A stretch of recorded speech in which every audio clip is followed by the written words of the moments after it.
Invitamos a todos y todas a tomar asiento para iniciar con nuestra cuarta mesa, la que se titula Pluralismo Jurídico. La moderación estará a cargo de la profesora Macarena Vargas Pávez, doctora en Derecho por la Pontificia Universidad Católica de Valparaíso, académica y directora del Departamento de Derecho Procesal de la Universidad Diego Portales y miembro del Comité Académico de la Red Procesal.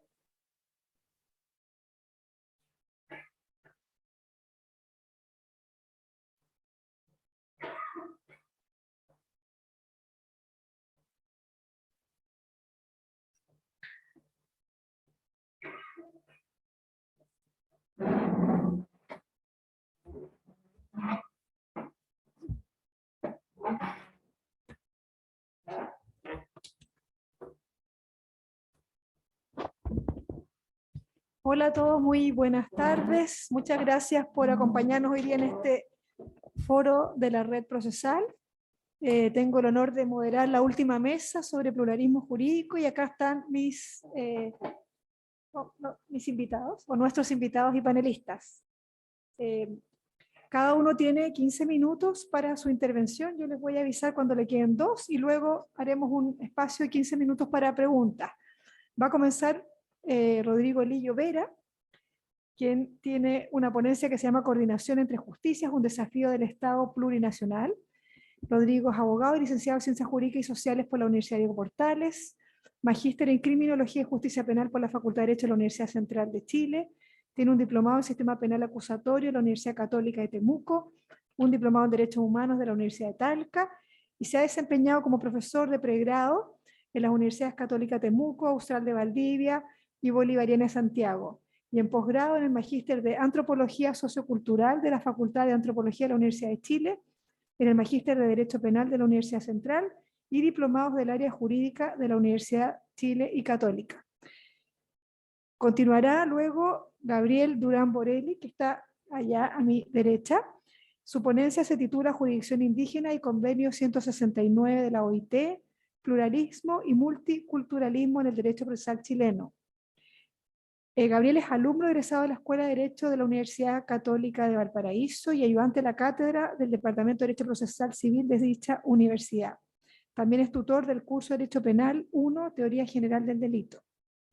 Y por último tenemos aquí a mi derecha a Jorge González, cuya ponencia se titula La cultura indígena como prueba en procesos de jurisdicción ordinaria en Chile. Él es abogado de la Universidad de Zulia de Venezuela, magíster en Derechos Humanos y Democratización en América Latina y el Caribe por la Universidad Nacional de San Martín en Argentina, candidato a doctor en Derecho por la Universidad de Talca y académico de la Universidad Central de Chile, sede región de Coquimbo. A todos ellos les damos la bienvenida. Comienza Rodrigo. Aquí tienes, si quieres, para pasar las diapositivas. Puedes poner desde acá o si quieres desde allá, como te parezca más. ¿Sí? ¿Sí? Ya, muchas gracias. Muy agradecido de poder participar en esta actividad que me parece que es de gran relevancia para el derecho y para los estudiosos del procesalismo también. Voy a partir rápidamente porque el tiempo es poco. Mi exposición se divide en 2 partes, voy a tratar de hacerla más rápido posible. La primera, que es más conceptual y teórica, acerca de lo que entendemos por jurisdicción indígena, de acuerdo a las normas que están en el proyecto constitucional, que voy a darlas por sentado porque no sabemos ni siquiera si se va a aprobar y ni siquiera si se van a reformar después, con lo cual todo el resto de mi ponencia no tendría ningún sentido. Pero suponiendo que esto, dándolas por sentado, la segunda parte, que es la que más me interesa, es entrar en la complejidad de la coordinación de las justicias indígenas con la justicia estatal, que me parece que es el desafío más relevante. Si el reconocimiento ya es difícil, me parece que lo segundo es un poco mayor aún. Bueno, este es un dibujo que hizo Salvador Millaleo acerca de las normas que en la Constitución recogerían los derechos indígenas, y al menos en hay 3 aspectos que tienen relevancia con la justicia y la justicia indígena: el pluralismo jurídico, el acceso a la justicia intercultural, las autonomías y territoriales indígenas y el principio de interculturalidad. Son fundamentales para entender la dinámica de la justicia indígena. Y bueno, ya entrando en materia, en su primer artículo se define el Estado como plurinacional, reconoce la coexistencia con pueblos indígenas, ¿cierto? Y además reconoce que estos tienen derecho a la libre determinación. Cuestiones todas que además están reconocidos en la Declaración de Naciones Unidas sobre Pueblos Indígenas, o sea que hasta aquí no hay algo nuevo, y si no se aprueba la Constitución esto seguiría tal cual. Y bien, bajando ya al tema de la justicia. El paradigma entonces bajo la cual la Constitución reconoce a los pueblos indígenas es el de la plurinacionalidad. Ya hay otros paradigmas históricamente, digamos, no me voy a detener en ellos, en la época de la colonia, asistíamos a un paradigma de segregación. Con la formación de los estados se puede hablar de que el Estado intentó asimilar a los indígenas. Posteriormente, la primera mitad, principalmente el siglo XX, las legislaciones de los estados indígenas, los estados se enfrentaron a los indígenas desde una perspectiva indigenista o asistencialista. Ya habló mi compañero Ignacio antes del multiculturalismo, y ahora asistimos al paradigma de la plurinacionalidad, que consiste, como dice Salvador Villaleo, simplemente en que los estados tienen diseños institucionales que reconocen la existencia de diversos pueblos o naciones dentro de un mismo orden. Y estos pueblos titulares de derechos a la libre determinación. Y el derecho a la libre determinación, como está definido en el derecho internacional, es la facultad, la potestad que tienen los pueblos para organizarse a sí mismos, para definir no solo su destino, sino su forma de organización, resolver sus conflictos internos, en fin, decidir sus autoridades, es decir, definir su propio derecho. Es decir, el derecho, la facultad de jurisdicción, de justicia propia de los pueblos indígenas surge del derecho a la libre determinación. Y eso hace que hay un cambio en la definición y en la forma en que entendemos el derecho indígena en las últimas décadas. Hace algunas décadas atrás, y en Chile, bueno, hasta ahora probablemente, se hablaba del derecho como costumbres y prácticas jurídicas, ¿ah? Como aludiendo a una fuente, en realidad, de derecho supeditada al derecho positivo solamente, como una adicional que estaba totalmente bajo la jerarquía de las leyes y la Constitución. ¿Ah? La costumbre contra ley, la falta de ley, en fin. En cambio, hoy día el derecho indígena o derecho propio, como se denomina más correctamente en Colombia, eh, alude a esta facultad de los pueblos de organizarse a sí mismos, reconociendo que son grupos que tienen un conocimiento, una forma de ver el mundo que es tan válida como la nuestra, ¿ya? Y de ahí surge entonces la plurinacionalidad.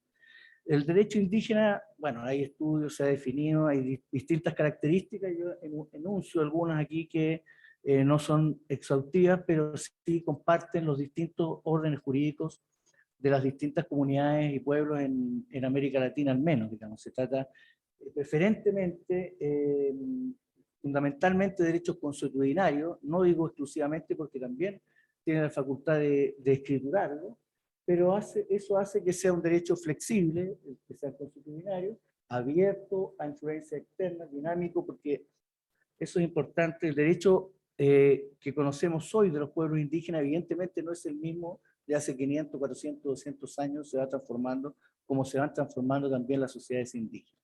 Y dos cuestiones más sustantivas. El primero es que el derecho indígena o los derechos indígenas no admiten divisiones como nuestro derecho, digamos, derecho administrativo, derecho civil, sino que es una sola normativa que además incluye otras dimensiones de la vida, como la espiritualidad, la economía, en fin, otros aspectos, por eso es difícil a veces identificar. Y el segundo aspecto sustantivo es que las sanciones en el derecho indígena buscan el equilibrio de la comunidad, la mantención en definitiva de la comunidad indígena. Ese es como el objetivo de la sanción. Bueno, aquí hay una definición de Boaventura de Sousa Santos, que es un sociólogo portugués, que ya fue mencionado anteriormente, que ha desarrollado también el tema del pluralismo jurídico. no voy a detenerme aquí porque no se apura el tiempo. Y bueno, esta idea de derechos de varias justicias dentro de un mismo Estado, porque en un contexto de plurinacionalidad nos lleva también a una dimensión, a cambiar un paradigma que está implícito en nuestro derecho. La idea falsa, decimonónica, de que a cada Estado corresponde un solo derecho, porque a cada Estado también correspondería una sola nación. En la medida en que se reconoce que hay varias naciones, también puede haber perfectamente, y lo hay, varios derechos. La verdad es que este reconocimiento de las jurisdicciones indígenas o sea, el término lo dice, digamos, no es que existan o no existan en virtud de esta norma, no es que vayamos a aceptar que los indígenas puedan resolver sus asuntos, eso existe. Lo que se hace a través de estas normas de reconocimiento es incorporar y regular y, en definitiva, permitir la coordinación intercultural de esta justicia, que hasta ahora en la invisibilidad no existe esa coordinación, sino un desconocimiento. Bien, y ya entrando en materia, precisamente entonces lo que hace la propuesta de constitución es reconocer estos sistemas jurídicos de los pueblos y naciones indígenas que precisamente derivan de la libre determinación y que deben respetar los derechos fundamentales que establece la Constitución y los tratados. Y además, a esto es lo que me quiero referir fundamentalmente en el tiempo que me queda, que la ley determinará los mecanismos de coordinación, de cooperación y de resolución de conflictos de competencia entre los sistemas jurídicos y las entidades estatales. Este ha sido el gran dilema de la implementación o el reconocimiento de las jurisdicciones indígenas y del pluralismo jurídico, ¿ya? Nuestro país, obviamente, no es el primero en hacer esto, no es pionero, al contrario, esto se desarrolla ya en muchos países, ejemplo de eso lo dio el compañero que puso anteriormente, y por eso es que para analizar esta coordinación y lo que puede ser lo que nos espera estos desafíos, yo quiero hacer una mirada comparada, ¿ya? No porque vayamos a hacer lo mismo de lo que hicieron otros países, pero sí porque la experiencia precisamente nos enseña que por dónde se puede avanzar y por dónde están las mayores dificultades. Y por eso es que, me adelanté un poco, pero me faltó una lámina que dice que voy a analizar los casos de los países de Colombia, Bolivia y Ecuador muy rápidamente, muy someramente, porque el tiempo no me alcanza para más. Pero además, decir que ese análisis será en dos puntos, en dos criterios que son los elementos, los dilemas de la coordinación entre ambas justicias. Todas las preguntas que han surgido aquí son un poco respecto de estos dos problemas. Primero, al revés, el límite de los derechos humanos, ¿ya? Este supuesto conflicto entre derechos humanos y derechos indígenas, y en segundo lugar, los conflictos entre las competencias, entre la justicia estatal u ordinaria y la justicia indígena. Respecto al primer tema, esto es el eventual conflicto entre derechos humanos y derechos indígenas, se produce por una predisposición, un prejuicio, en el sentido de que la justicia indígena vulneraría derechos fundamentales. Y esto se da en cuestiones, en muchos aspectos de la justicia. Ya se habló aquí, lo voy a señalar también, el caso de las sanciones físicas. ¿Ya? Se dice, bueno, esto es evidentemente una vulneración al derecho a la integridad física y psíquica consagrado en los tratados fundamentales de derechos humanos. Pero también se ha dado en nuestro país el debate acerca de la posibilidad de hacer acuerdos reparatorios en procesos penales en casos de violencia doméstica contra la mujer, ¿ya? Porque esto vulneraría, digamos, los tratados de la CEDAW fundamentalmente y la propia ley sobre violencia intrafamiliar que impide realizar acuerdos reparatorios en esta materia. Esos son los problemas. ¿Y por qué se producen estos problemas? Porque es fundamental, básicamente porque frente a estos conflictos de derechos humanos podríamos responder de dos maneras, ¿ya? Podríamos, por una parte, decir que como los derechos son universales, son aplicables en toda región y nadie puede abstraerse de su cumplimiento, entonces los indígenas deben acatar, por cierto, en su justicia, por más que quieran ejercer su justicia, deben siempre respetar lo que dicen los derechos fundamentales. ¿Ya? Esa es una posición universalista, digamos, en el extremo, porque parte de la base de que existe una mirada de la sociedad, una cultura completa que puede responder a todas las variables de la existencia. ¿Ya? Una ambición, una pretensión de universalidad, que ninguna cultura lo tiene, por cierto. La segunda respuesta posible es que no se debe aplicar los derechos humanos, los pueblos indígenas no estarían obligados a aplicar los tratados de derechos humanos porque es una imposición colonial. Y nosotros tenemos el derecho y la facultad, porque tenemos libre determinación, en fin, a resolver nuestros asuntos de acuerdo a nuestros criterios ancestrales. Esa segunda respuesta es una respuesta extrema desde el relativismo, que supone también que las culturas son aisladas y que no tienen contacto con otras sociedades, lo que también es falso y es inicuo a la vez porque permite mantener desequilibrio, desigualdades y situaciones de dominación al interior de ciertos grupos o sociedades. Entonces, el horizonte es la interculturalidad, buscar ese punto que significa aceptar que las culturas no son completas y que las culturas pueden entrar en un diálogo entre sí, de ida y vuelta en la justicia. Vamos a ver después que algunas cortes constitucionales han entrado en esa examen. Bueno, no voy a poder avanzar mucho. A ver, solamente voy a resumir en algunos puntos el resto de las posiciones.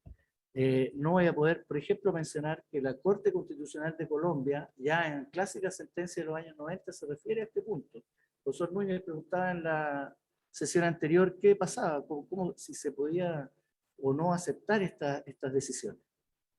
Y la Corte Constitucional, en un caso particular del Fuete, señala dos cosas. Primero, que el reconocimiento de la diversidad cultural exige que permitamos la autonomía en tanto no afecte derechos fundamentales, un núcleo de derechos intangibles que señala la Corte Constitucional. Y en segundo lugar, analiza a la luz de la propia jurisprudencia de la Corte Europea de Derechos Humanos casos de tortura y concluye que el caso del Fuete, en esa situación particular, no es tortura.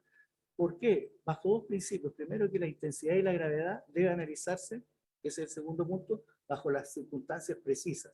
Y señala que en el caso de las culturas indígenas, los pueblos indígenas, no se ve con la misma gravedad el hecho de los azotes que lo vemos nosotros y que además tiene un sentido de expiación, de limpiación de los delitos. Y bueno, para terminar, solo señalar que lo que iba a decir respecto de los tres países que mencionaba es que en los tres efectivamente hay dos vías de coordinación, la jurisprudencia y las leyes de coordinación, que en varios países en definitiva no se han dictado, como en Colombia o en Ecuador, y vaya si hacen falta porque establecen ciertos criterios, parámetros más objetivos. Pero también hay que decir que en Bolivia, donde se han dictado, en definitiva resultaron cortapisas a la facultad o reconocimiento que se establecía en la propia Constitución, porque restringieron el ámbito de aplicación de la justicia. Y en segundo lugar, la jurisprudencia tiene muchos vaivenes, como señaló el profesor que expuso en la rueda anterior.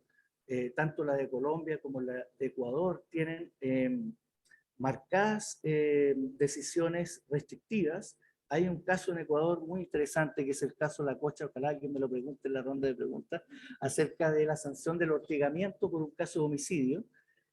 Pero también hay cuestiones muy interesantes que se han hecho, como definir la interculturalidad en el área de la justicia, una interculturalidad de ida y vuelta, que significa que el procesado entienda lo que se está juzgando, no solo el idioma, sino que las instituciones, y de vuelta, que significa que el juez pueda entender desde la cosmovisión de los indígenas qué significa, por ejemplo, la prisión preventiva y cómo la afectaría desde su cosmovisión.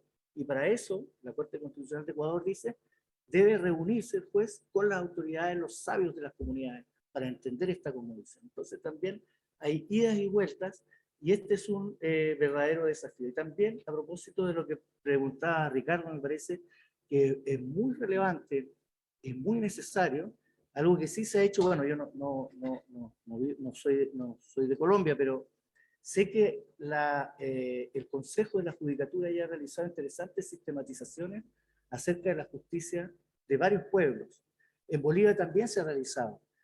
Y eso que permite, digamos, despejar algunos prejuicios, porque hoy día hay mucho desconocimiento entre nosotros y probablemente en los mismos sociedades indígenas acerca de cuál es el derecho. Solo algunos sabios, autoridades pueden conocerlo, pero en general hay mucho desconocimiento, y eso hace que florezca un prejuicio que mediante los estudios podrían un poco desaparecer. Y eso es lo que puedo adelantar por ahora. Muchas gracias. Muchas gracias, Rodrigo. Lamento que el tiempo sea tan breve, pero tenemos que continuar con nuestra mesa. Sigue a continuación Gabriel Durán Borelli. Como les decía, él es un alumno egresado de la Escuela de Derecho de la Pontificia Universidad Católica Valparaíso y va a exponer sobre jurisdicción indígena y convenio 169. Hola, buenas tardes a todos. Primero quisiera partir diciendo que da un poco de vergüenza estar entre tanto máster, doctor, profesor, especialista. Yo solo soy especialista en hablar rápido, así que bueno, también quisiera agradecer a la red procesal por esta instancia, por aceptar por extender la invitación, y también a la Universidad Diego Portales por facilitar el espacio para que podamos estar aquí discutiendo esto. También agradecer al profesor Jorge Larugó, quien ha sido el profesor guía de mi memoria que se titula Jurisdicción Indígena y Convenio número 169 de la OIT, Pluralismo y Multiculturalismo en el Derecho Procesal Chileno. Como sabemos, el tema de esta mesa es precisamente el pluralismo jurídico, el cual entiendo que se divide conceptualmente en dos. En primer término, podemos entender que el pluralismo se refiere en el deber que tiene el operador jurídico en tomar en consideración, en tener en consideración el derecho propio indígena al momento de aplicar el derecho nacional. Por otro lado, también se puede entender el pluralismo jurídico como el reconocimiento de la jurisdicción indígena, entendiendo esto como el derecho que tiene un determinado pueblo en poder contar con su propia jurisdicción y que aplique su propio derecho en un marco respetuoso de los derechos fundamentales y los derechos humanos internacionalmente reconocidos. Mi memoria se dividió en 3 capítulos, y para darle sentido al primer capítulo hay que entender que el Estado liberal de derecho y los ordenamientos jurídicos que se construyen sobre él se ha caracterizado, entre otras cosas, por no lograr ser lo suficientemente flexible para incorporar concepciones jurídicas ajenas al mismo. Por ejemplo, la solución de conflictos que no se radique en tribunales estatales. Es por ello que resulta necesario incorporar ciertos nuevos mecanismos, como es el pluralismo jurídico, para, de cierta forma, mitigar esta rigidez propia del monismo jurídico. En este sentido, algunos autores, como Taylor James, en su obra Las políticas de reconocimiento, ha señalado que el Estado liberal de derecho es la manifestación cultural de un tipo determinado de culturas, no pudiendo reconocer que es la manifestación cultural de todas las culturas. En el primer capítulo analicé el concepto de multiculturalismo, pluralismo jurídico, y cómo es que el derecho internacional no ha sido ajeno a estos fenómenos, entendiendo que es un fenómeno social que tiene implicancias a un nivel jurídico, ¿ya? El doctor Will Kimlicka ha definido al multiculturalismo como un fenómeno que consta en la existencia de habitantes de un Estado que se reconozcan como miembros de una nación o pueblo distinto del grupo mayoritario. Y por otro lado, el pluralismo jurídico lo podemos definir en términos formales como la situación en la cual 2 o más sistemas jurídicos coexisten en un mismo campo social. Y al contrario, sensu se refiere a un sistema que no responde al monismo jurídico, entendiendo el monismo como la concepción en la cual el derecho es una unidad presidida por el derecho estatal. Por otro lado, lejos de la teoría monista, algunos autores comprenden que las normas jurídicas y las instituciones no deben, y de hecho no se agotan, en las propias producidas por el Estado. En este sentido, el autor señala que el centro de desarrollo del derecho no se encuentra en la legislación, ni en la ciencia jurídica, ni tampoco en la jurisprudencia, sino que en la sociedad misma. Luego, en un capítulo segundo de mi memoria, analicé los principales también de manera somera, los principales instrumentos internacionales que regulan el pluralismo jurídico, es decir, el convenio número 169 de la OIT y también la Declaración de los Derechos de los Pueblos Indígenas. También en el mismo capítulo analicé la experiencia comparada de algunos países que pasaré a exponer más adelante. El convenio 169 sin duda es el instrumento más importante en la materia debido a la regulación que ha prestado, especialmente el artículo 5b, que se refiere al principio de la unidad cultural, en el que la doctrina ha entendido que está contenido el derecho a la jurisdicción, especialmente por la frase que contiene la norma que se refiere a respetar las instituciones de los pueblos. Por otro lado, el artículo 8.1 se refiere al derecho a tener al deber que tiene el operador jurídico de aplicar, de tener en cuenta el derecho propio al momento de aplicar el derecho nacional, es decir, la primera variante del pluralismo jurídico. Luego, el artículo 8.2 se hace cargo de la segunda variante del pluralismo jurídico, es decir, el reconocimiento de la jurisdicción indígena. El artículo dice, dichos pueblos deberán tener el derecho de conservar sus costumbres e instituciones propias, siempre que éstas no sean incompatibles con los derechos fundamentales definidos por el sistema jurídico nacional, ni con los derechos humanos internacionalmente reconocidos. Siempre que sea necesario, deberán establecerse procedimientos para solucionar los conflictos que puedan surgir de la aplicación de este principio. Por último, el inciso final del artículo 8 también es muy importante, ya que señala que el ejercicio de estos derechos no debe impedir el ejercicio de los derechos que tienen los demás ciudadanos. Por ejemplo, el debido proceso. Luego el artículo 9, número 1, se refiere a que se deben respetar los medios por los cuales los pueblos han utilizado la represión de los delitos, y el 9.2 se refiere a que la costumbre indígena debe tenerse en cuenta al momento de aplicar las sanciones penales, es decir, al momento de ejecutar la pena. Luego analicé también el artículo 4 y 5 de la Declaración de los Derechos de los Pueblos Indígenas, que se refieren orgánicamente a la autodeterminación y a la autonomía en un sentido genérico, y el artículo 46.2, que viene a limitar el ejercicio de los derechos a precisamente con la conformidad de los derechos humanos. Esto es muy importante, ya que los dos instrumentos principales en la materia, ambos limitan el ejercicio de los derechos precisamente en los derechos humanos. Luego pasé a analizar la experiencia comparada, partí con la experiencia europea, que es un poco lejana, como veremos. Partí por la experiencia danesa, que se refleja en la adopción del Código Penal para Groenlandia. Groenlandia, que es un territorio que tiene concentración de población inuit. El Código señala que para la sanción de los delitos se recurrirá a la costumbre del pueblo, mientras que para la determinación de la culpabilidad se recurrirá al derecho danés.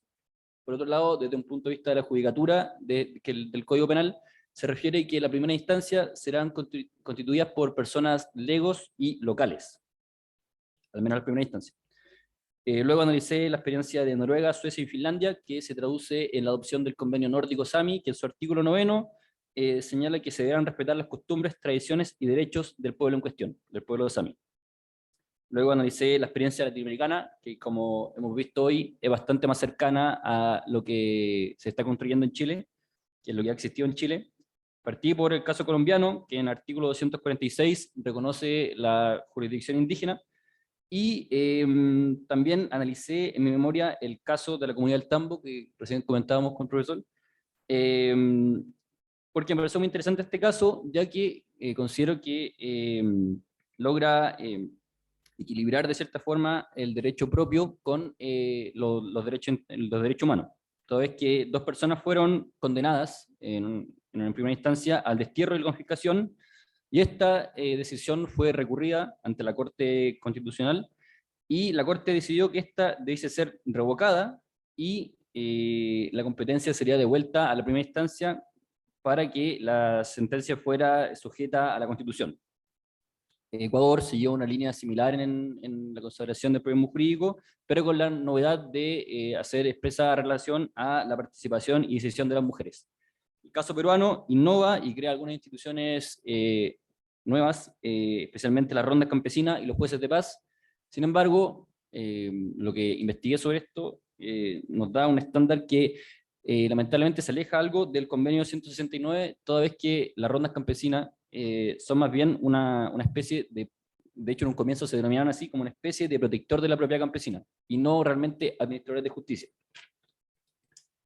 En un capítulo tercero, que es el más importante dentro de mi investigación, analicé la realidad chilena, especialmente la ley 19.253, el artículo 54, el anteproyecto de la ley, y alguna jurisprudencia que debido al tiempo no creo que alcance a exponer. Pero bueno, el artículo 54 se refiere a que la costumbre hecha valer en juicio entre indígenas pertenecientes a una misma etnia constituirá derecho siempre que no sea incompatible con la Constitución Política de la República. En lo penal, se le considerará cuando ello pudiere servir como antecedente para la aplicación de un eximente o atenuante de responsabilidad.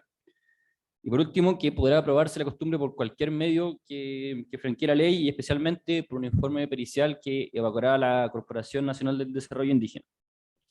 La doctrina ha entendido que este artículo solamente reconoce y malamente la primera variante del pluralismo jurídico. ¿Y por qué digo malamente? Porque, como mencioné en un comienzo, el artículo 8.1 del convenio señala que para que la costumbre sea desechada, esta debe ser copulativamente contraria a la legislación nacional y los derechos humanos. Y el artículo 54 únicamente se refiere a que sea contraria a la Constitución. Aquí cobra relevancia el anteproyecto presentado en el gobierno del presidente Elwin, que al menos personalmente comprendo que era bastante más respetuoso de los estándares que posteriormente recogió el convenio, ya que efectivamente garantizaba mantener las instituciones jurídicas a los pueblos indígenas. De hecho, reconocía la figura de los jueces de paz, quienes serían designados por 3 años por las Cortes de Apelaciones respectivas, y quienes tendrían competencia en razón del territorio, de materias entre indígenas y materias que no hayan sido constitutivas de delitos. Esto es demostración que efectivamente en Chile, desde al menos el año 1993, ha existido voluntad en prestar este reconocimiento, sin embargo, no ha podido concretarse. Me refiero al reconocimiento de la segunda variante de la jurisdicción indígena. Para finalizar, en el capítulo 0 analicé, como dije antes, varias jurisprudencias, tanto de Corte de Apelaciones como de tribunales de primera instancia y de la Corte Suprema. Sin embargo, me voy a quedar con un caso en especial del caso que ya mencionamos antes también, de tráfico de estupefacientes de personas miembros de una comunidad aymara. ¿Y por qué me quedo con este caso? Porque esta es demostración de cómo es que los jueces han buscado de cierta forma, acomodar y equilibrar la aplicación del derecho nacional a los estándares del derecho internacional, del convenio, aun cuando este caso es anterior al convenio. De hecho, estas dos personas fueron absueltas y la Corte de Antofagasta, conociendo el recurso de nulidad, en su parte considerativa, cita directamente el artículo 36 de la Declaración de los Pueblos Declaración de los Derechos de los Pueblos Indígenas, señalando que los pueblos que están divididos por fronteras tienen derecho a mantener y desarrollar los contactos, incluyendo las actividades de carácter espiritual. Esto también se relaciona mucho con lo que mencionó el profesor Núñez en la conferencia inicial, diciendo que efectivamente los pueblos, hay pueblos que no tienen fronteras, en definitiva no calzan con la frontera de los estados. Es por eso que este fallo es tan ilustrador. Finalmente, y a modo de conclusión, entiendo que el derecho internacional y el derecho en general no ha sido ajeno al fenómeno de la interculturalidad, multiculturalismo, independiente como queramos llamarle, y de hecho, por ello mismo, la comunidad internacional ha adoptado diversos instrumentos que pretenden armonizar de cierta forma este fenómeno, y con ello Chile, con ratificar el convenio, ha efectivamente adquirido responsabilidades y obligaciones de carácter internacional que debe dar cumplimiento. Y según la experiencia comparada, no debemos entender que necesariamente el reconocimiento debe agotarse en la vía constitucional, sino que existen incluso otras maneras para dar cumplimiento, al menos el reconocimiento de la jurisdicción indígena, por medio de otros medios, por ejemplo, a través de la vía legal. Luego, por último, también es menester señalar que en materia penal los jueces han sido cautelosos en intentar compatibilizar los derechos contenidos en el convenio con el ordenamiento jurídico nacional, principalmente por medio de dos mecanismos. Son estos las rebajas de penas, como fue el caso del tráfico de estupefacientes, y también el caso del acuerdo reparatorio. Muchas gracias.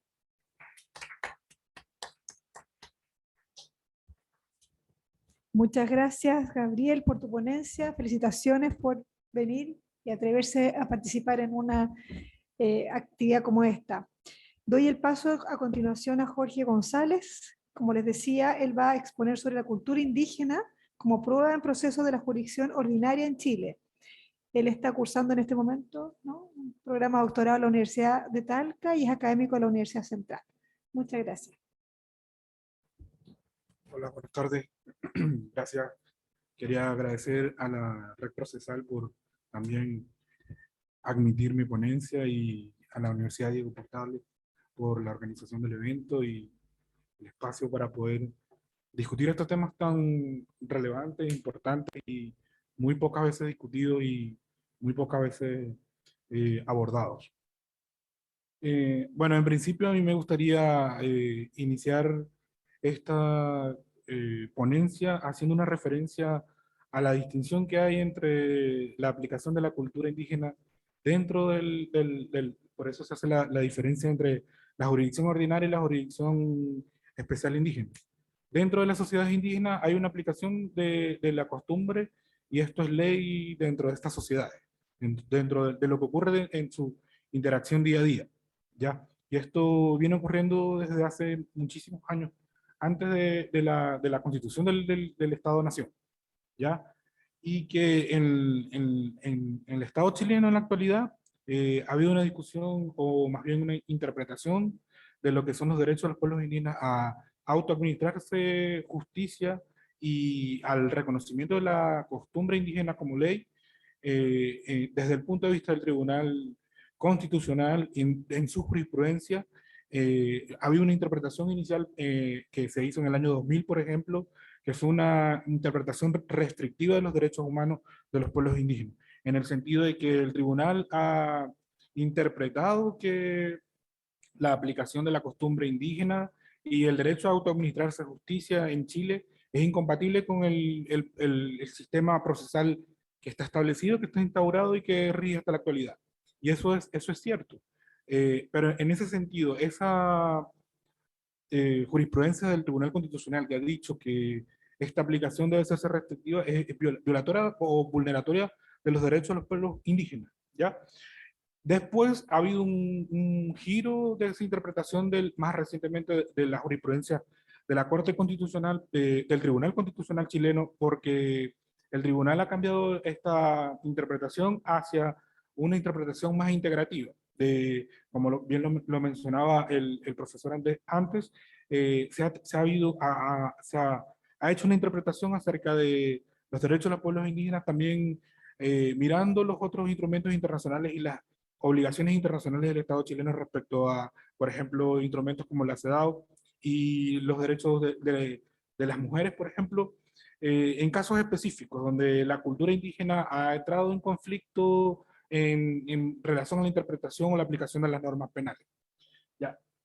Después, mi ponencia trata acerca de cómo se incorpora la norma, la costumbre indígena a los procedimientos ordinarios.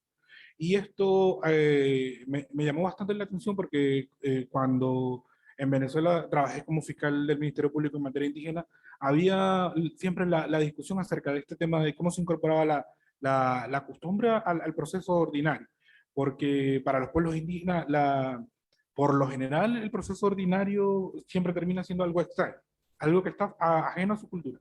Y dentro del procedimiento ordinario siempre ha habido también una disyuntiva o una controversia acerca de cómo se incorpora esta prueba. Y anteriormente en la ponencia, nuestro colega también decía, hacía referencia al peritaje socioantropológico y que por ley en Chile, esta es la forma única de incorporar la cultura indígena dentro del proceso.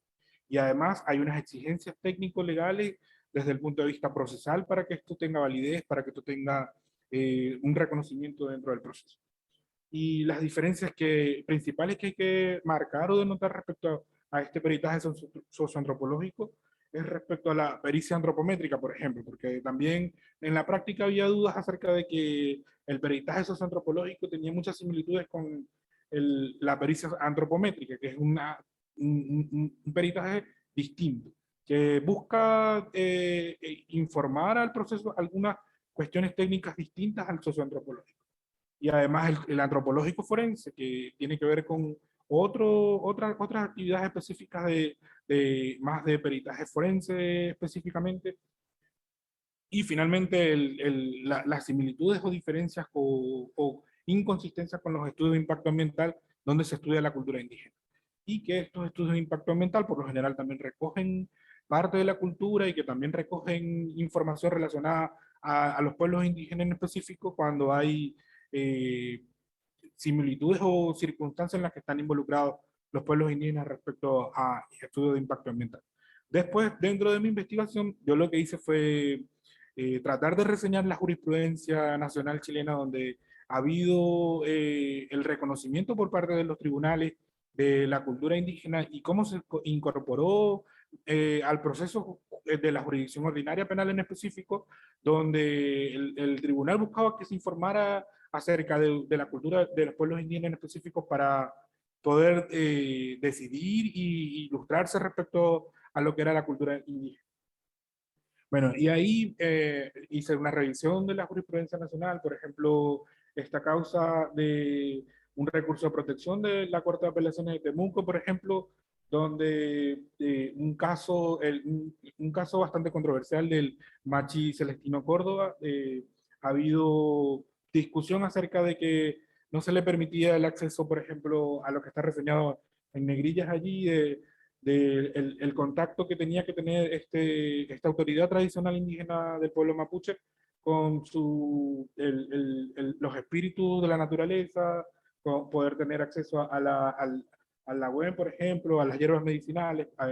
Y esto se incorporó al proceso mediante el recurso de protección con un peritaje socioantropológico en el cual el antropólogo decía que, y explicaba o daba a conocer al tribunal que era necesario que tuviera contacto para poder, contacto con la naturaleza, y eso implicaba que tendría que salir entonces del recinto penitenciario en el que estaba para poder garantizarse este derecho. Y de esta forma se fue incorporando el conocimiento de la cultura mapuche en específico al proceso. Después también decía que habían perjuicios y contraindicaciones del encarcelamiento de las autoridades espirituales mapuche, por ejemplo, porque cuando los machis eran encarcelados, se veían privados del contacto cotidiano con los elementos que descansan en sus atribuciones, tales como los suelos fértiles, como habíamos dicho antes, el estero, árboles y el conjunto de condiciones ambientales propias de sus respectivos territorios y además del contacto con la comunidad y con parte de su pueblo. Después entonces se decía en la decisión que era necesario que se pudiera tener la salida de la autoridad para poder tener el contacto y que esta situación de privación le impedía contar con las condiciones y elementos necesarios para tener el equilibrio y la armonía personal y el desarrollo de su función o de su rol de autoridad tradicional espiritual dentro del pueblo. Bueno, después en otro caso también hemos visto, por ejemplo, el recurso de nulidad en la Corte Suprema del año 2014, donde ha habido un tratamiento también del mismo detenido que está condenado ya y está cumpliendo condena.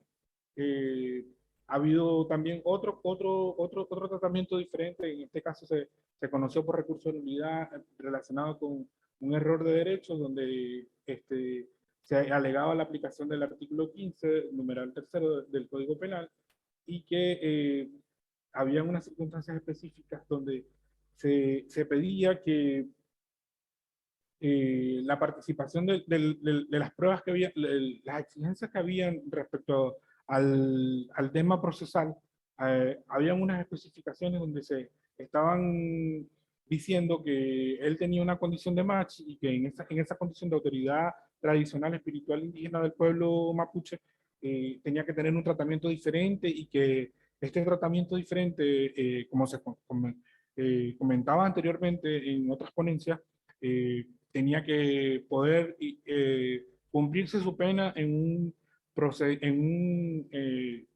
establecimiento carcelario distinto al que se había destinado, porque conforme a lo que establece el convenio 169, era necesario que se considerara su condición de miembro de un pueblo indígena primero y después de una autoridad tradicional para que esta persona pudiera eh, pudiera llevar a cabo la ejecución de su pena en una comunidad, como lo establece el convenio. En este sentido, la interpretación que se ha dado también ha sido restrictiva, se atenuó el recurso de nulidad y bueno, conforme a lo que se incorporó en el proceso con el peritaje socioantropológico, se informa entonces que hay una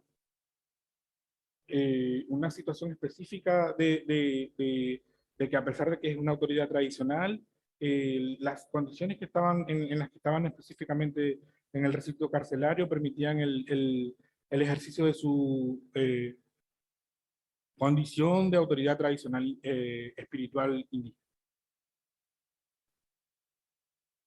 Después hay otro caso que también me gustaría reseñar relacionado con un tratamiento de niños indígenas del pueblo indígena quechua de Ecuador que estuvieron involucrados en un proceso aquí en Chile donde se estaba acusando a quienes los habían traído para acá de trata de personas, de trata de niños. En específico porque estos niños niñas vinieron a cumplir una función supuestamente cultural en el sentido de que conforme a ser miembros de este pueblo indígena quechua en Ecuador, conforme a este pueblo hay una situación específica de una figura de los Mindalay.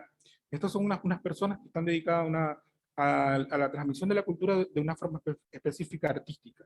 Pero esto requiere unas condiciones especiales que están reconocidas por socioantropológicamente como determinadas condiciones socioeconómicas dentro del pueblo, por ejemplo, para la transmisión de la cultura. Y la información que se recogió dentro del peritaje socioantropológico, por ejemplo, decían los antropólogos informando al tribunal que, por ejemplo, las víctimas no desarrollaron estas actividades en Punta Arenas en el lugar donde ocurrieron los hechos, no habían actividades formativas ni de apoyo familiar porque las niñas habían venido sin sus padres, por ejemplo, y eso se demostró mediante el peritaje en este caso en específico.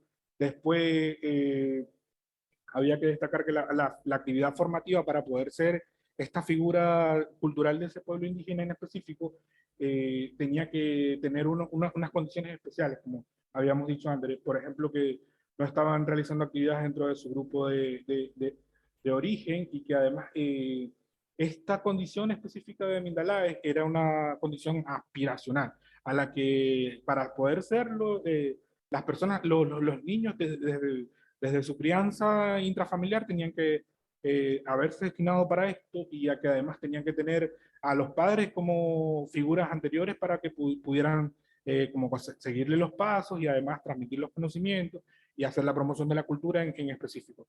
En este caso, el tribunal ha conocido específicamente de parte de la cultura en sentido negativo porque lo que se hizo fue tratar de simular que estaban haciendo esta actividad cultural indígena y que en específico no era así. Después, bueno, ahí voy a pasar avanzar un poco rápido para estar dentro del tiempo. El tribunal, la Corte de Apelaciones conoció en específico lo que dijeron los antropólogos respecto a este tema y finalmente se acoge con lugar la decisión, los recursos de nulidad, porque en efecto las sentencias que habían decidido que no se trataba de eso, en efecto sí se trataba de trata de personas. Bueno, es una forma de incorporar la costumbre al proceso. Y bueno, aquí otra decisión también, ahí el tribunal, el juzgado de letras y garantías de Traiguén en el 2011 hace específicamente mención al carácter de técnico pericial específico del informe pericial y hace unas indicaciones específicas de cómo debe ser evacuado por especialistas de una ciencia o un arte lo que a juicio de este servicio debiese revestir el carácter de informe socioantropológico como lo dice la ley, y que podrá ser ordenado como medida para resolver por este tribunal en caso estimado. Y ahí está haciendo la justificación legal, como hacía referencia el colega anteriormente, establecido en la ley 19.253. Finalmente, con mis conclusiones, el informe socioantropológico es una pericia específica, es la experticia más idónea para ilustrar al juez y al proceso acerca de la cosmovisión de los pueblos indígenas, de la cultura como parte del proceso y además de la costumbre como ley dentro de la sociedad indígena. Después, los jueces deben valorar este medio de prueba conforme a lo que se ha establecido e interpretado en la jurisprudencia, y como experticia o pericia debe ser expuesta por un experto o perito, y estos son requerimientos técnicos procesales que son exigidos para poderse cumplir como la validez y la idoneidad de esta prueba, que los razonamientos expuestos por estos expertos constituyen conocimientos científicamente afianzados en la antropología, y esto como que le brinda la legitimidad y la legalidad de la prueba a los efectos de poder ser evacuado y tomado en cuenta en la apreciación de la prueba. Después, que la cultura indígena es compleja de estudiar, sus elementos objetivos y subjetivos permiten conocer acerca de ellos, y que estos elementos objetivos y subjetivos pueden ser reconocidos y conocidos por el antropólogo y recogidos al proceso mediante esta prueba. Y finalmente, que garantizar la práctica de este informe pericial en procesos judiciales donde se encuentren involucrados los indígenas, garantiza sus derechos inherentes y finalmente reconocen los derechos que son atribuibles a estos mismos. Gracias.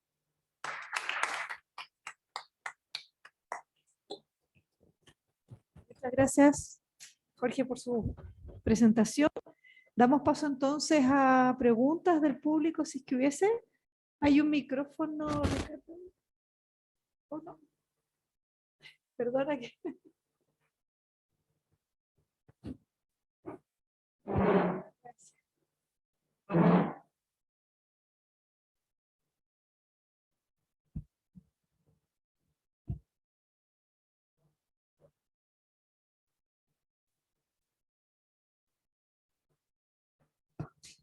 Sí, buenas tardes a todos y a todas. Gracias por las excelentes ponencias. Una pregunta para ponente, señor González, entiendo. En relación con la pericia antropológica, ¿no? Que usted nos refirió, si usted maneja o conoce algunos criterios de fiabilidad o seriedad de este acervo, digamos, teórico-conceptual, ¿no? Que yo diría que en materia de prueba pericial, y sobre todo lo que dice relación con el conocimiento científico afianzado en relación con ciencias duras, es una cuestión bastante problemática, específicamente o especialmente en las ciencias no duras, muchas de las cuales por algunos o algunas han sido calificados como junk science. ¿Ya? Quería preguntarle eso. Gracias. Veamos si hay más preguntas y las reunimos todas. ¿Sí? Yo también tengo una pregunta también para el profesor González, vinculado un poco con lo que menciona el profesor Vera, en torno a si, a propósito del análisis jurisprudencial, ¿ha advertido algún caso o la posición más bien crítica de los tribunales al momento de evaluar las pericias?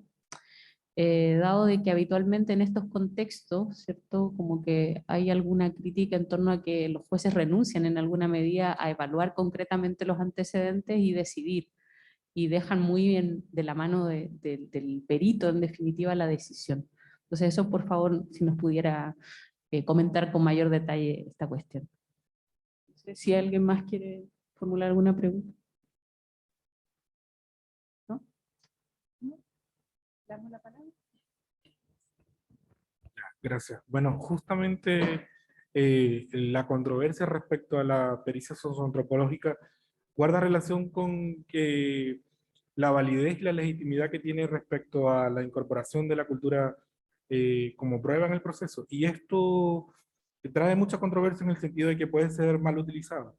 Y en el sentido de que es innegable que hay existencia de corrupción, por ejemplo, que además se trata de una prueba que enteramente subjetiva, a pesar de que está afianzada en los conocimientos de la ciencia, la antropología, la sociología jurídica, por ejemplo, y el derecho propio. Sin embargo, esta subjetividad está dada en el sentido de que la cultura indígena debe conocerse mediante esta pericia a través del análisis de elementos subjetivos y objetivos. Y estos elementos subjetivos, por lo general, tienden a ser mal utilizados en el sentido de que, quiero hacer un paréntesis como fuera del académico, por ejemplo, en el sentido de que algo como cuando se quiere, por ejemplo, dar la categoría de indígena a una persona que no es indígena, para apropiarse de tierras, por ejemplo. Entonces, en ese sentido, ahí está la subjetividad de que, por lo general, esta prueba, cuando está incorporada dentro del proceso, tiene toda la legitimidad y tiene que, después que se incorpora, tiene que ser apreciada el decisor, el juez en específico, conforme a las reglas que están establecidas en el proceso judicial chileno, en específico, y por lo general esta controversia está dada en materia penal acerca de lo que es costumbre, y que cuando esta costumbre indígena está en contra de lo que dice el ordenamiento jurídico. Y esto ha sido analizado en diferentes sentencias en sentido positivo y negativo para los pueblos indígenas. A veces falla a favor, a veces falla en contra.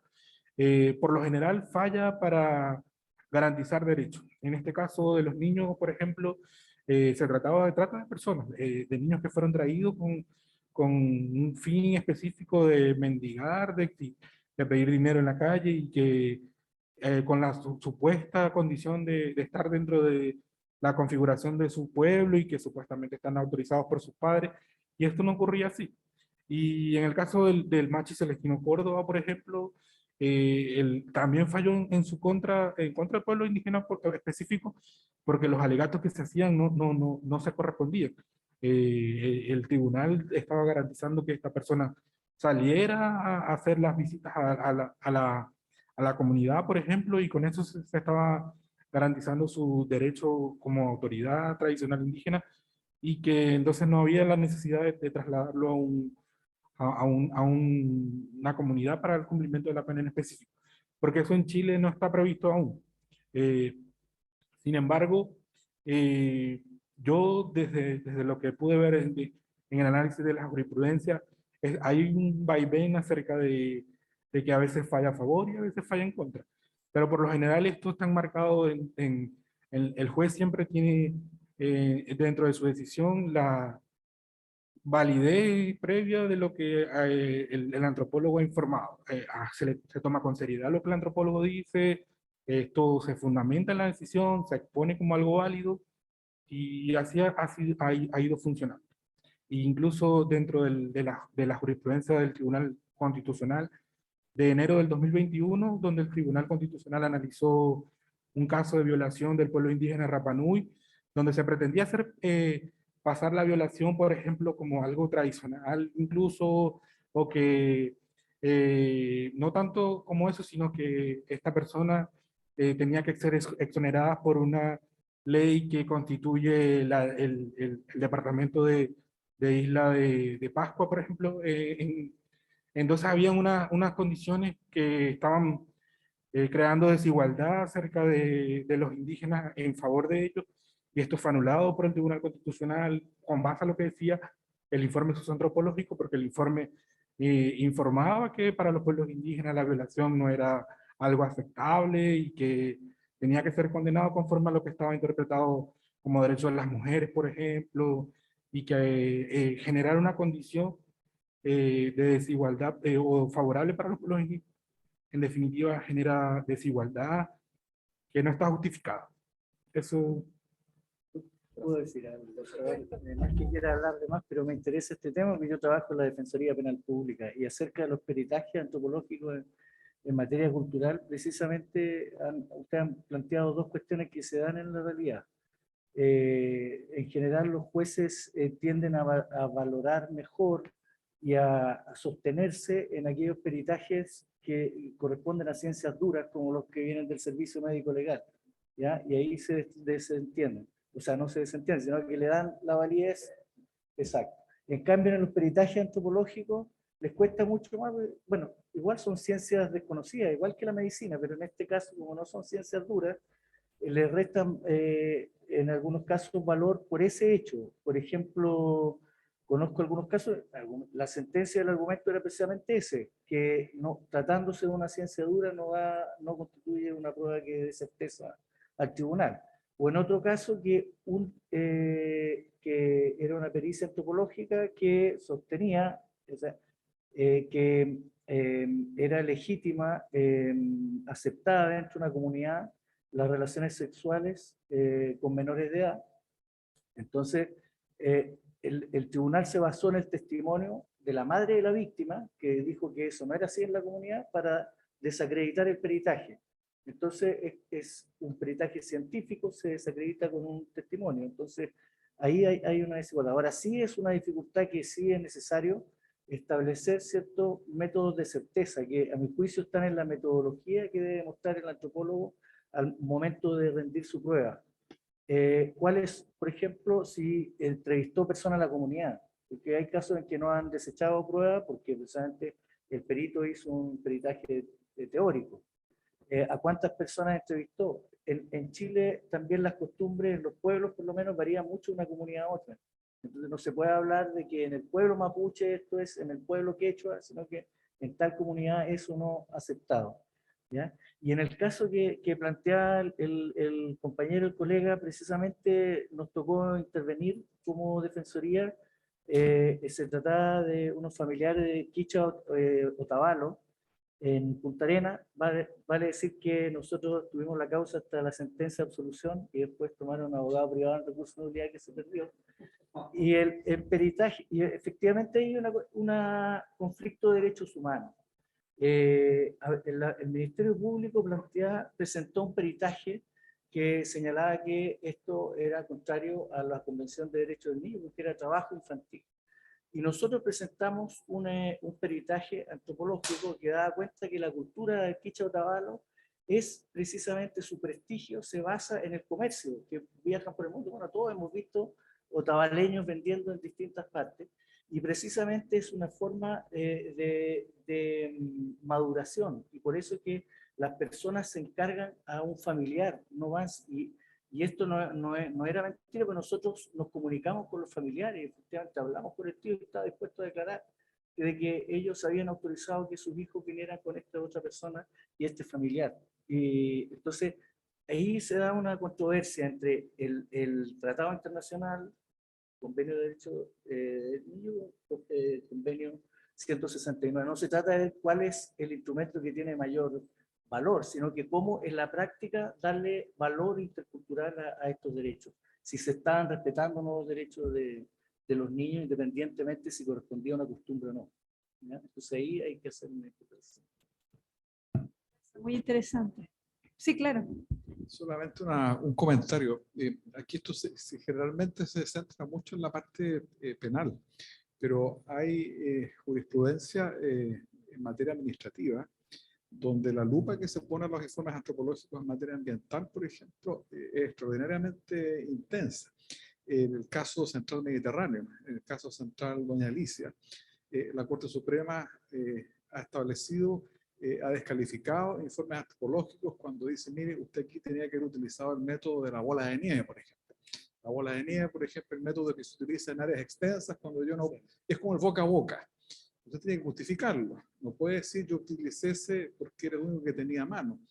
En materia ambiental, la CONADI o el CEA piden peritajes antropológicos donde lo que me dice a mí la Cristina Garrido, que vale para el Salar Atacama, ella no tiene ninguna competencia para informar en el mundo mapuche. Dice, yo necesito que usted le pida al titular del proyecto que me acredite, me informe, entre comillas, en el mercado de los antropólogos no hay muchas veces dos personas que sean expertos en cuestiones de agua, en cuestiones, pero yo creo que sí, y eso es relevante fuera del ámbito penal, en los contenciosos administrativos, como se ha ido sofisticando. Lo mismo vale cuando la CONADI presenta informes antropológicos, porque los antropólogos culturales muchas veces escriben en chino, en cuestiones que las comunidades indígenas no son. Si ustedes miran los informes antropológicos en la segunda región de la CONADI para que se constituyan personas, esos informes no los entiende nadie.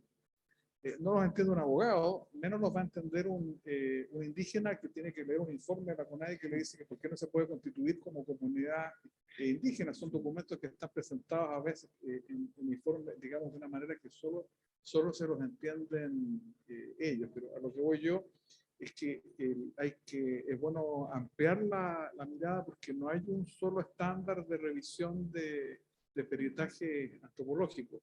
Esto es absolutamente, digamos, desbalanceado, porque en materia administrativa muchas veces de esos peritajes depende de que la CONADI tenga o no a una organización de personas como una comunidad indígena, por lo tanto la persona la tenga o no como indígena. Eso es solamente como un inciso. Bueno, miren, estos son temas que podríamos estar conversando, pues son muy interesantes, la perspectiva procesal, los peritajes, el valor probatorio, un debate que se mantiene, ¿no?, desde hace mucho tiempo, ahora en materia penal, ahora en materia indígena. Entonces, es una pena que tengamos que poner término a este seminario, porque yo sé que seguramente los panelistas tendrían muchas otras cosas que decir, pero el tiempo apremia, ya son más de las 6:30. Vamos a cerrar con unas palabras, ¿no?, de cierre. Y nosotros nos paramos. Muchas gracias. Bueno, junto con agradecer a los integrantes de la cuarta mesa, perdón, y antes de dar término a este podio, queremos invitar al profesor Juan Sebastián Vera, miembro del comité académico de nuestra red, quien dará algunas palabras de cierre.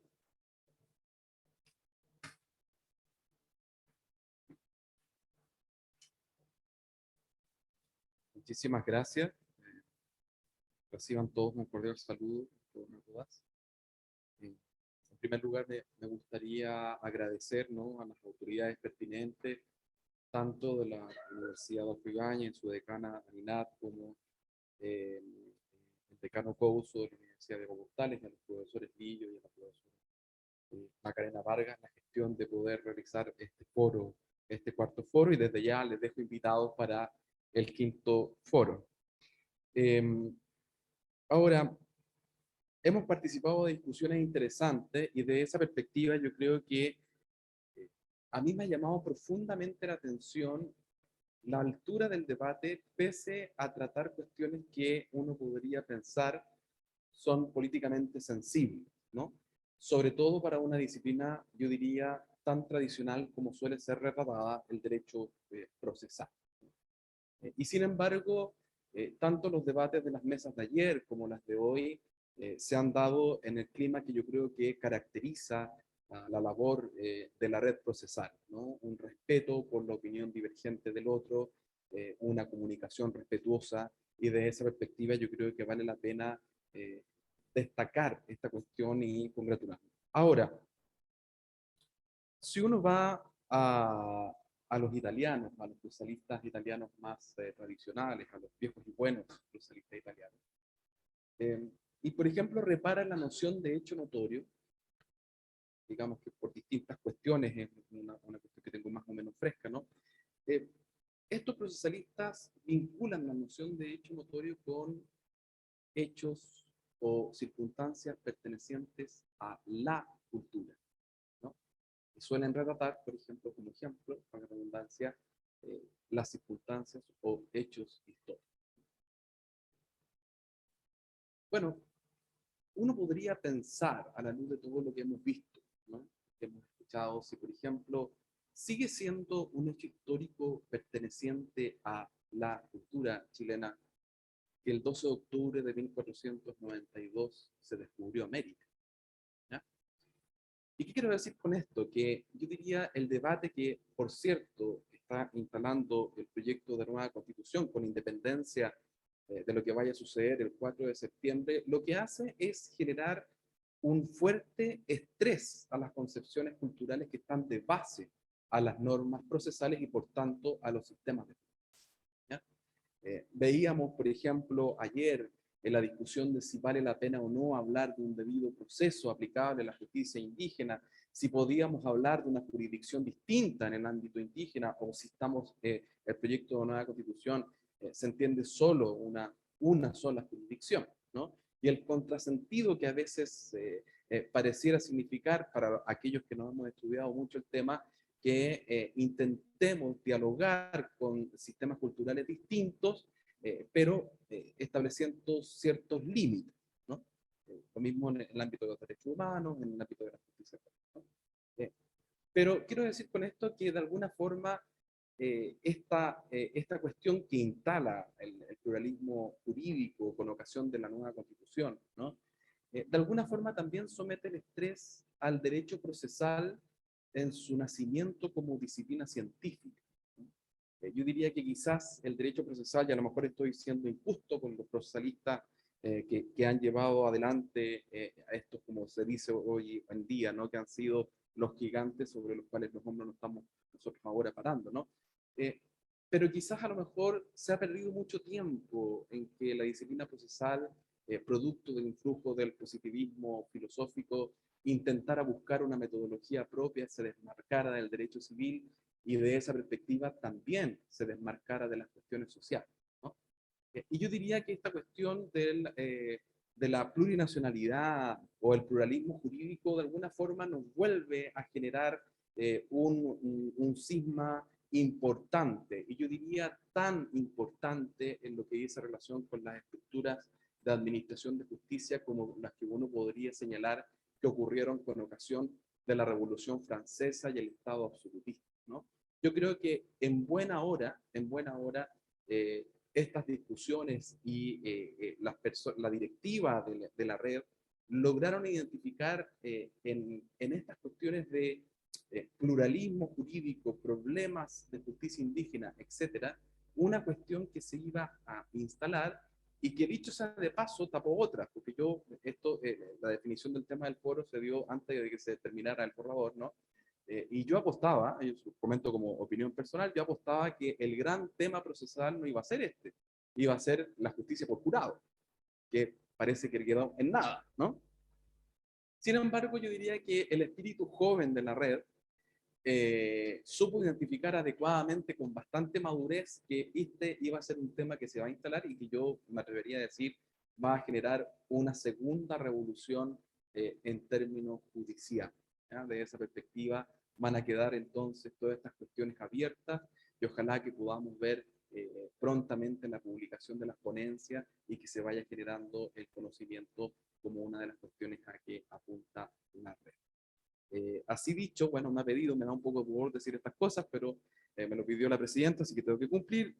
Declaro por cerrado el cuarto foro. Muchísimas gracias a todos y a todas.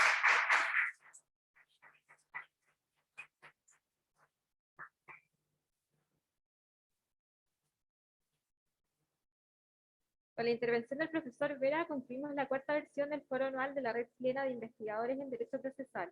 Esperamos que las ponencias y discusiones que se hayan generado les hayan parecido interesantes y les invitamos a estar atentos a las actividades que nuestra red continuará organizando mediante su página web www.redprocesal.cl y sus redes sociales en Facebook, Instagram,